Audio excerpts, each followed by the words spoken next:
여러분 지난 주간 추석 명절 잘 지내셨습니까? 우리가 추석을 한가위라고 그러죠.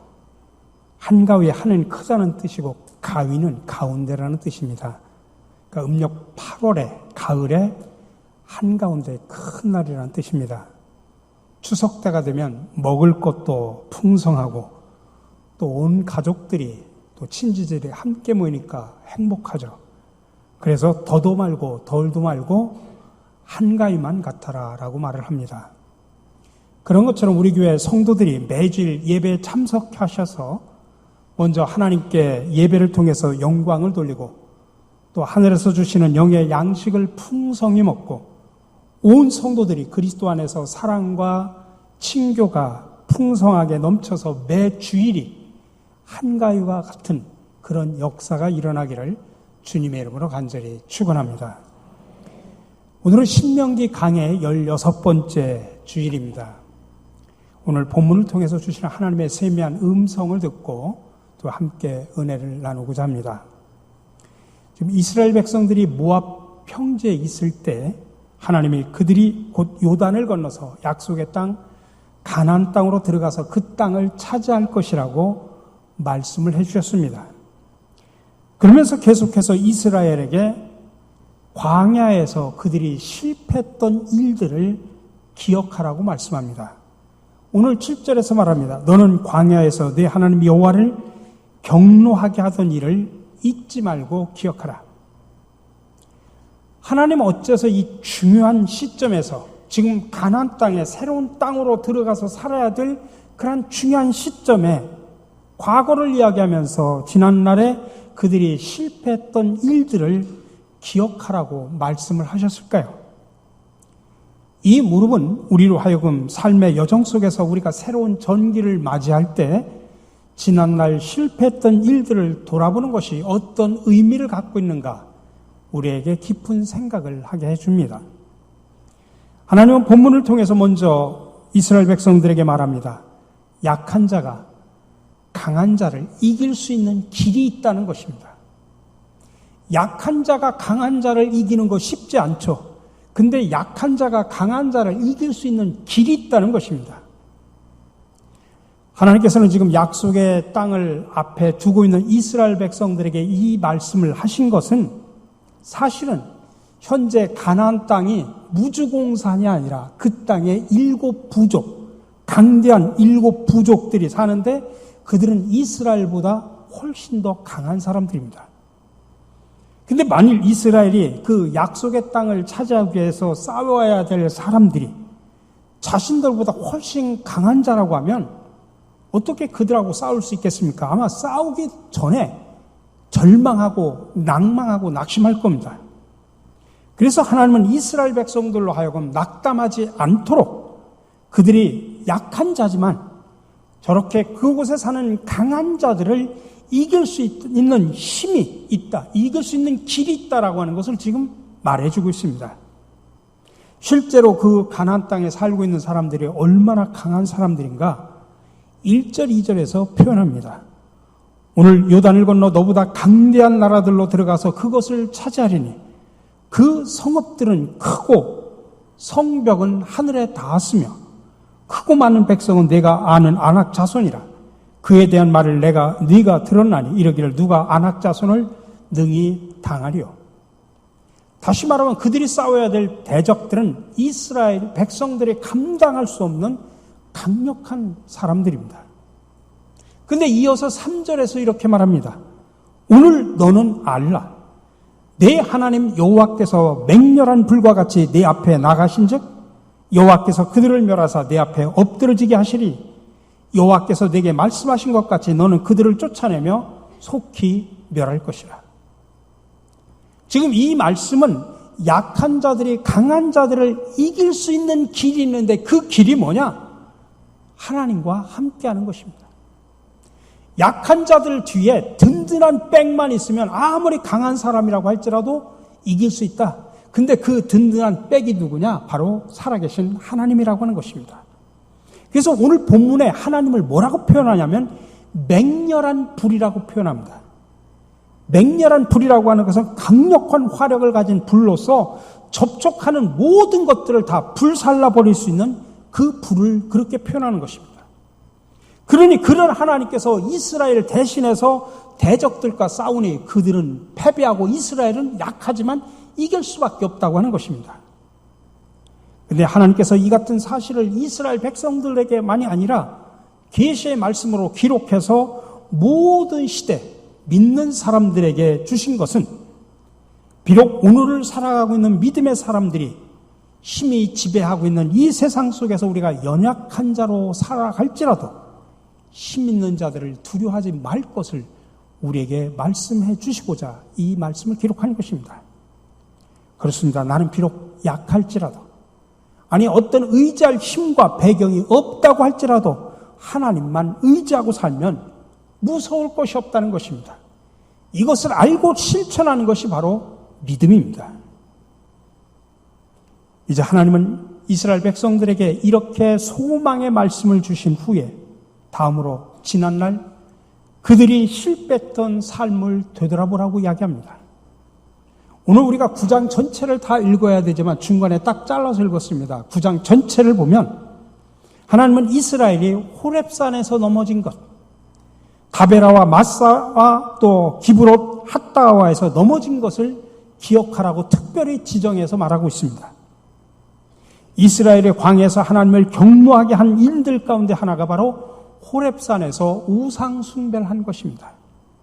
하나님은 이스라엘 백성들에게 복을 주시기 위해서 모세를 호렙산으로 부르시고 그들에게 복된 삶을 이끌어줄 십계명을 두 돌판에다가 기록해서 주시고자 했습니다. 그런데 안타깝게도 바로 그 시점에 이스라엘 백성들은 뭐 했습니까? 밑에서 금송아지 우상을 만들어 놓고 그것을 숭배하고 있었습니다.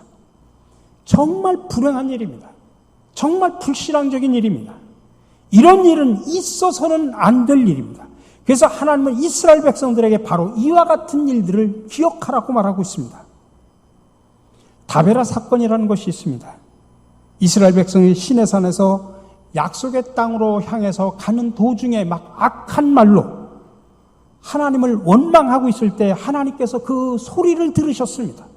막 악독한 말로 하나님을 원망하는 그 소리를 들으시고 진노하심으로 불을 내려가지고 진 끝을 사르게 하셨습니다. 물론 이 불은 모세의 중보기도로 꺼졌지만은 그 후로부터 그곳을 다베라라고 불렀습니다. 그들의 패역함을 항상 기억하라는 의미입니다.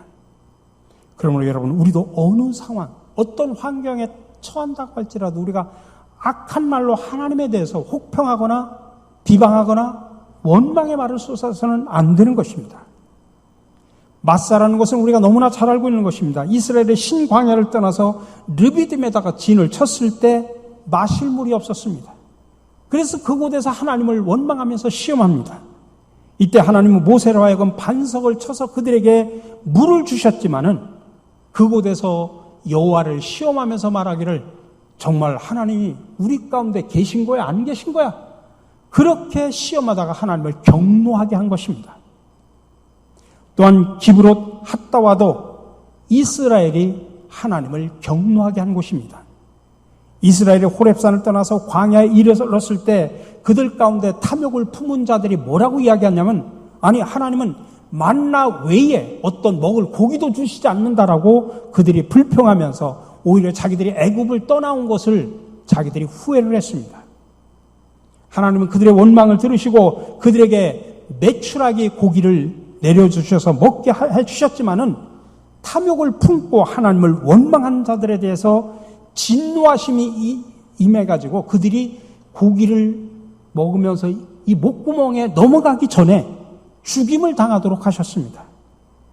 그때 이 이스라엘은 그 이름을 기브롯 핫다아와라고 표현했습니다. 탐욕의 무덤이라는 뜻입니다. 이처럼 이스라엘은 하나님 앞에서 패역한 자들이었습니다. 그래서 하나님은 이스라엘 백성들을 향해서 오늘 두 번이나 본문에서 뭐라고 이야기하냐면 목이 곧은 백성이라고 표현합니다. 6절에서 말합니다. 너는 목이 곧은 백성이라. 다시 말하면 하나님을 거역하고 불순종하는 고집불통의 백성이라는 뜻입니다. 이건 역시 오늘 우리의 모습을 그대로 보여주는 거나 마찬가지입니다. 저와 여러분 하나님의 선택받아 하나님의 거룩한 백성, 하나님의 귀한 자녀가 되었습니다. 그런데 이것은 전적으로 하나님의 은혜 때문입니다. 그러나 하나님의 백성된 우리, 하나님의 자녀된 우리 역시 하나님이 보실 때는 목이 곧은 백성일 수 있습니다. 그러면 목이 곧은 백성이라고 하는 것이 무슨 뜻일까요?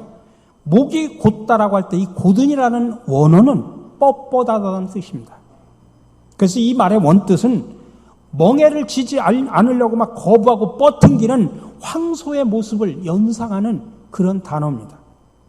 그러니까 목이 곧은 백성이라고 하는 것은 이스라엘 백성이 하나님의 뜻을 거역하고 버티는 불순종을 나타내는 은유적인 표현입니다. 미국 서부의 전통적인 놀이 가운데 로데오 경기라는 것이 있습니다. 막 길들여지지 않은 소를 카우보이들이 타고서 막 버티는 경기입니다. 근데 카우보이들이 이 소등에 올라타면 소들은 가만히 있는 게 아니라 그만 미친 듯이 날뜁니다. 어떻게 해서든지 그 카우보이의 통제에서 벗어나려고 막 발버둥을 칩니다. 카우보이의 말을 듣지 않을 뿐만 아니라 자기 등에 탄 카우보이를 떨어뜨리기 위해서 막 몸부림을 칩니다. 이에 맞서서 카우보이들은 막 등에서 떨어지지 않으려고 버팅기죠. 근데 얼마 버팅기지 못하고 결국은 소에서 떨어지고 맙니다. 목이 곧은 백성이라는 게 바로 이와 같다는 이야기입니다. 많은 사람들이 하나님의 뜻을 따르지 않으려고 버팅깁니다. 말씀에 순종하지 않으려고 몸부림을 칩니다. 하나님의 통제에서 벗어나려고 발버둥을 칩니다. 이스라엘 백성이 목이 곧은 백성이라고 하는 것은 그들이 본질상 이런 기질을 가지고 있다고 하는 것입니다. 오늘 우리들이 목이 곧은 백성이라고 하는 말은 우리 그리스도인들 역시 본질상 이런 기질이 속에 담겨져 있다고 하는 것입니다. 모세는 하나님께서 왜 이스라엘 백성을 목이 곧은 백성이라고 말하는지 구체적인 증거를 말합니다. 오늘 7절 하반절에 보니까 너희가 애굽 땅에서 나오던 날부터 이곳에 이르기까지 늘 여호와를 거역하였을 때, 이스라엘 백성들이 하나님의 놀라운 능력으로 그들이 애굽에서 구원받고 출애굽할 때부터 모압 평지까지 올 때까지 40년 동안 계속해서 하나님의 말씀을 거역했다는 이야기입니다. 지난 40년의 광야 생활 내내 목이 곧은 기질을 드러내면서 하나님을 거역을 했습니다. 오늘 저와 여러분들도 우리가 살아온 지난 날을 되돌아보면 이스라엘 백성들과 다를 바가 뭐가 있다고 여러분도 자신 있게 말할 수 있겠습니까? 저와 여러분들도 하나님의 은혜를 받고 놀라운 사랑을 체험하며 살면서도 하나님께서 명령하실 때 거역을 합니다. 하나님께서 인도하시는 그 길을 따라가면서도 불평하고 늘 원망합니다. 여러분들 이 문제를 가볍게 생각해서는 안 됩니다. 근데 성경을 보면 이 목이 곧은 백성의 가장 큰 특징을 하나 소개하고 있는데 그게 뭐냐면은 그 마음이 완악하다는 것입니다. 완악하다라는 말은 의학적으로 풀면 뭐냐면 간경화 있죠. 간경화처럼 굳어간다는 뜻입니다. 그러니까 목이 곧은 이스라엘 백성들의 특징은 그 마음이 점점 딱딱하게 굳어가고 있다는 이야기입니다. 아니 어쩌다가 이스라엘 백성들이 이렇게 마음이 완악하게 되었을까요? 사실 이스라엘 백성들은 하나님의 놀라운 이적으로 출애굽을 하면서 그 마음이 뜨거운 감격과 하나님에 대한 감사, 찬양, 예배가 끊이지 않았습니다. 근데 그들이 막상 광야로 나와서 먹고 사는 현실적인 문제에 부딪히다 보니까 그게 너무 힘들다 보니까 그런 모든 감격, 감사, 찬양이 다 사라지면서 마음이 싸늘하게 식어갑니다. 오늘 우리는 어떻습니까? 하나님의 놀라운 은혜를 체험받았습니다. 구원의 감격도 맛봤습니다. 기도의 응답의 기쁨도 보았습니다. 그래서 늘 하나님에 대한 감사, 찬양이 흘러넘칩니다. 그러나 우리가 인생길에 감당하기 힘든 일들이 도처에 놓여 있습니다. 때로는 시련도 있습니다. 실패도 있습니다. 그것들과 씨름하면서 점차 우리의 감격이 사라지고 기쁨도 찬송도 사라져갑니다. 때로는 기대했던 것들이 이루어지지 않습니다. 아니, 형편이 점점 나아지지도 않습니다. 여러 가지 상황이 점점 악화되어 갑니다. 미래에 대한 불안이 밀물처럼 쏟아져 옵니다. 이런 것들을 보면서 점점 마음이 굳어져 가고 있지는 않습니까? 이렇게 점점 완악해져 가는 마음이 우리를 점점 목이 곧은 백성이 되도록 만드는 것입니다. 그래서 신앙생활에 회의감을 가지면서 교회를 점점 멀리하기 시작을 합니다. 하나님을 잊어버리기 시작을 합니다. 그러다 보니 믿음보다는 세상에 나가서 세상에 보이는 힘을 더 의지하게 됩니다. 그러면서 목이 곧은 백성으로 변화되어 가고 있습니다. 자, 그렇다면 우리는 어떻게 해야 될까요? 모세는 하나님께 목이 곧은 백성이라는 책망을 들은 이스라엘 백성을 향하여 오늘 이렇게 본문에서 권면합니다. 오늘 10장, 그 다음 장의 10장 16절에 보니까 너희는 마음의 할례를 행하고 다시는 목을 곧게 하지 마라. 한마디로 말하면 마음의 할례를 받으라는 것입니다. 그러면 목이 부드러워진다는 이야기입니다. 여러분, 마음의 할례라는 게 뭘까요? 할례는 원래 육체에다 하는 겁니다. 근데 왜 마음의 할례를 하라고 할까요? 바울은 로마서 2장 28절 29절에서 이렇게 말합니다. 겉모양으로 유대사람이라고 해서 유대사람이 아니요, 겉모양으로 살갗에 할례를 받았다고 해서 할례가 아닙니다. 오히려 속사람으로 유대사람이니가 유대사람이며 율법의 조문을 따라서 받는 할례가 아니라 성령으로 마음에 받는 할례가 참 할례입니다. 이런 사람은 사람에게서가 아니라 하나님에게서 칭찬을 받습니다. 오늘 사도 바울이 말하고 있는 마음의 할례는 뭐냐면 성령 세례를 말하는 것입니다. 성령이 우리 속사람에게 임하면 놀라운 변화가 일어나 그래서 마음이 새로워져서 부드러워진다는 이야기입니다. 여러분, 마음이 새로워지면 그 마음속에 들을 귀가 열려집니다. 그래서 하나님의 말씀에 귀를 기울이게 됩니다. 그리고 마음의 순종의 능력이 생깁니다. 그래서 하나님의 말씀에 순종하며 하나님과 맺은 언약을 지킬 수 있게 됩니다. 그래서 이렇게 마음의 할례를 받은 사람들은 마음속에 있는 완악함이 사라져버립니다. 그 마음에 순종할 수 있는 부드러운 마음이 들어옵니다. 그래서 결국 목이 곧은 백성이 아니라 목이 부드러운 사람이 됩니다. 그러니 여러분, 우리 모두가 마음의 할례를 받아야 됩니다. 성령의 사람이 되어야 합니다.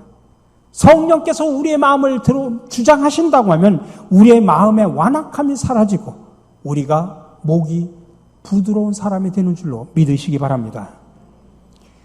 오늘날 우리가 살고 있는 현대 시대 정신 가운데 하나가 저항입니다.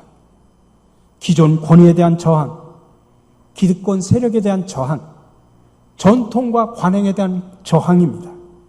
한마디로 말하면 오늘의 시대 정신은 현대인들에게 목을 곧게 세우고 살라, 그거를 강조하고 있습니다.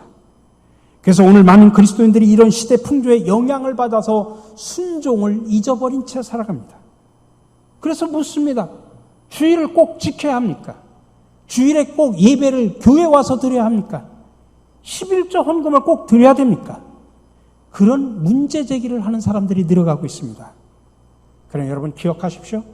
성경은 변함없이 강조합니다. 순종하라. 왜요? 하나님은 왕이시고 우리는 그의 백성이기 때문입니다. 그리고 우리는 하나님과의 약속 가운데 살고 있습니다. 우리가 그분의 말씀에 순종하면 그분은 우리의 하나님이 되고 우리는 그분의 백성이 됨을 믿으시기 바랍니다. 그러니 여러분, 이 시간 여러분들의 마음을 살펴보시기 바랍니다. 내가 지금 완악한 마음인지 부드러운 마음인지 여러분의 마음을 살펴보십시오.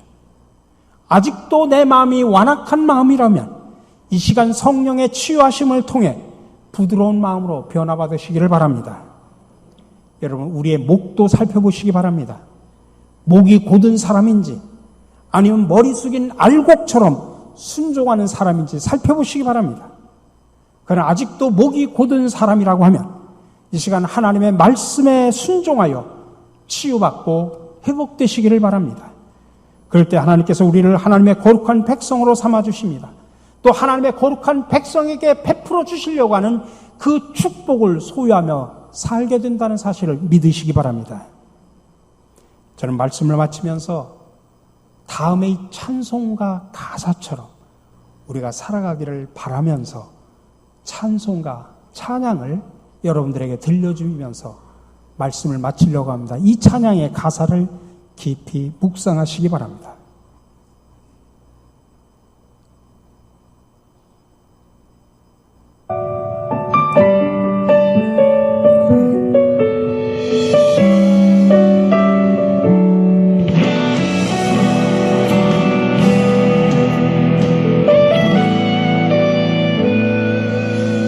주님 말씀하시면 내가 나가리다. 주님 뜻이 아니면 내가 멈춰서리다. 나의 가고 서는 것 주님 뜻에 있으니 오 주님 나를 이끄소서. 주님 말씀하시면 내가 나가리다. 주님 뜻이 아니면 내가 멈춰서리다. 나의 가고 서는 것 주님 뜻에 있으니 오 주님